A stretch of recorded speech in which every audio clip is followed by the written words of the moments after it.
Welcome back. I'm Audrey Townsend. We're talking about alternative education with the Maslow-Toffler faculty and students. Grace DeRiggi and Bob Primavera are back for this session, and we have Dawn Johnson, a student. Hi. Welcome, Dawn. Grace, would you comment on anything that the tape brings to mind? Chris reminded me of something when she spoke, and she said that she learned responsibility. And we're also back to basics. And we teach 4 R's: reading, writing, arithmetic, and responsibility. Okay. Now, the students are more responsible for... They're responsible for their education. They're responsible for themselves. Okay, their behavior? Yes. To get to class on time, to just be supportive in the community, you know.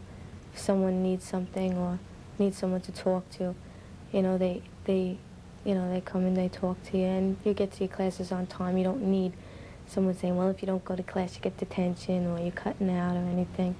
You know, I've learned a lot, and a lot about responsibility. I think this last semester that I've been there, I grew up a lot. I realized that I'm an individual and I can do things that I set my mind to.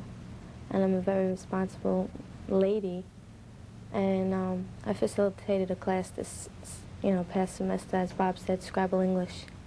And that taught me responsibility. It was good. It was really good. I enjoyed it, but it was weird. You know? I see they still have time to take time out for birthday parties or some celebration. We celebrate everyone's birthday. Oh. Every single person, staff, student, we celebrate. Oh, that's interesting. What, you taught Scrabble English, was it? Now, does that increase, I guess it must increase the vocabulary level of the students? Do you grade them? Who grades the students? I wouldn't consider it grading. It's not grading. It's at the end of the semester, they give you an evaluation, and an evaluation is like a rundown on what they've learned from the class and what they got out of it, and they comment on if I was a good facilitator or not. And so the students grade. They evaluate. Yeah, they evaluate me. And Grace, since I was a co-facilitator, Grace was the facilitator. What happens is I give her my evaluation and she evaluates me. It was a very nice evaluation too, if I may say so. And we worked together. As we would grade the papers, so that by the end of the semester, Dawn was wonderful in proofreading and in grammar. Her grammar increased. Yes, I correct Grace now sometimes. Well, what about the other students? Did they take it on a pass-fail type of, or does each one have their own goal to work toward? It's basically credit or no credit. They receive credit or they don't. We ask for 80% attendance in any single course. Many of our students, for some reason or another, who do not do that, still will come to class, even though they know that they are not going to receive credit for that semester. And what about the college credit that you described earlier? The students actually earn college credit while they're in attendance in high school? Well, there is a course offered, Syracuse Psychology Advanced. That course they receive a grade. For the other classes, they receive a written evaluation from the staff member, and their evaluation becomes the equivalent to a grade. It sounds like it's a lot more work for the faculty to, in other words, it's probably easy to check a report card or give an A or a B or whatever, but to have to sit down and actually evaluate progress and growth, it has to be quite a bit more, certainly paperwork and headwork than the traditional approach to grades. And correlated to that, the value of the written evaluation as compared to an A or a B is equivalently right. Usually the paper gets, crumpled up and thrown away, but I guess if a comment really hits home, it must make more of an impact on a student than just a number or a letter. I'd like to get back to the area of responsibility. Dawn, you had mentioned students are responsible for attending classes and coming to classes on time. I want to leave the impression there is, what consequence is there if a student comes late to a class? Confrontation. I've been confronted many a times. That's how I find my By other responsibility. students? Yes. Or by the facilitator? By everyone. Well, not everyone, but the person, you know, like when you're late to class or you have a class and you're sitting in the staff office doing something, typing something, just fooling around, whatever. People come in, or wherever you are, and they say, aren't you supposed to be in class? And why aren't you in class, you know? It's like, you know, it teaches you the responsibility. And it's good because it's, you know, it shows that they care about your education just as much as you know, they're showing that they care about it. You know, why aren't you in class? You can be learning something, you know, right now, and every minute in each class is an experience.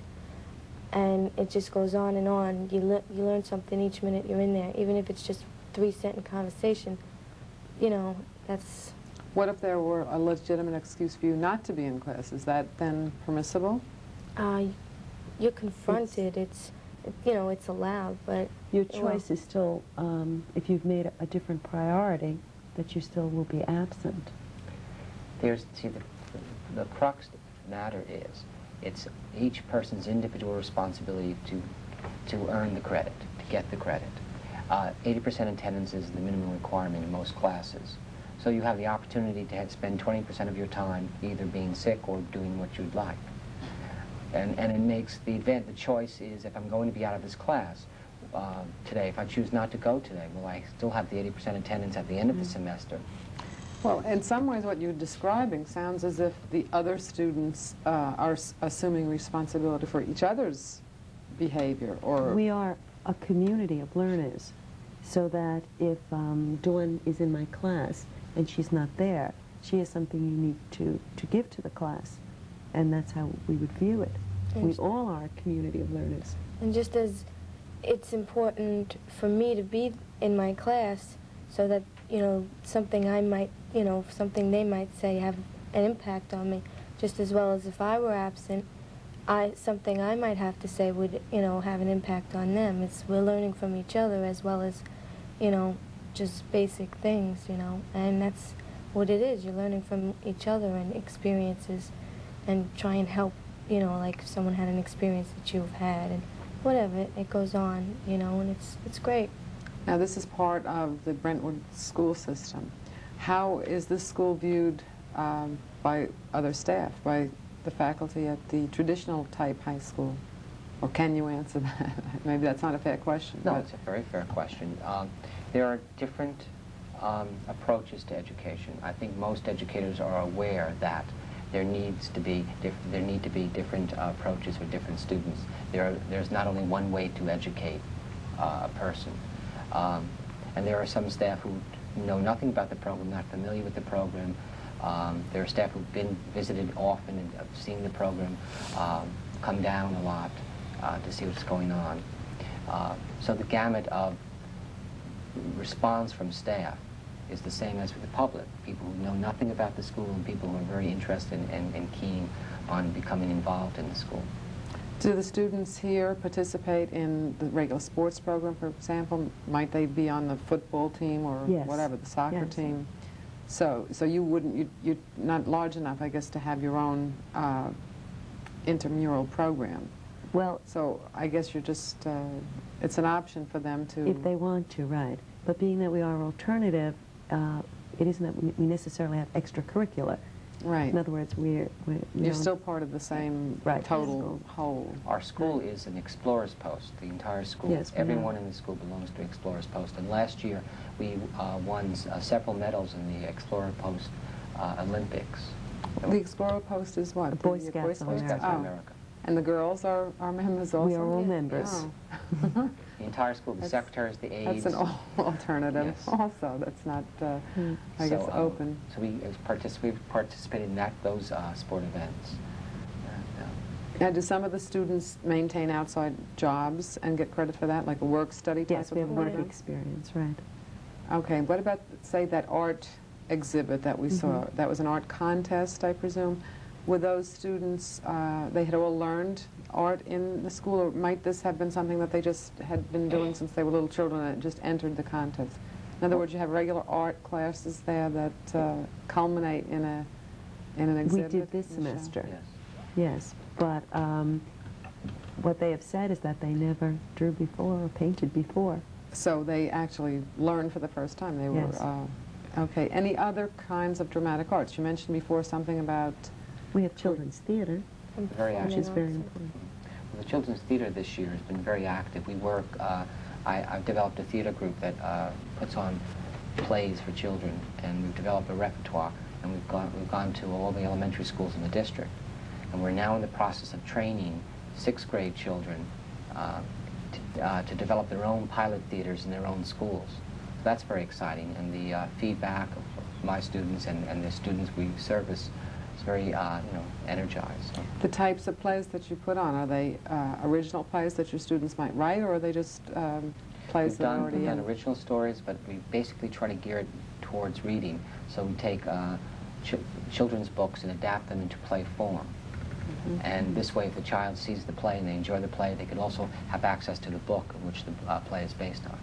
Now, might someone who attends Maslow-Toffler also belong to the regular, whatever, creative dramatic workshop is in the Yes. in the traditional high school as well? In our the history, the 9 years we've been opened, I think 5 years our students had the leading role in High School Musical. So there's a lot of give and So take, it sounds like, and a lot of interaction between the main school and your approach. Yeah. Do you feel that an approach like this is preparing you for college in particular, or life in general, or any? The real world. Okay. I never thought, you know, I never thought that how the real world really was until I became a senior and realized that I have to get a, you know, a job and start having more outside responsibilities other than school. And when you go to Maslow, it prepares you, you know, especially when you have confrontations.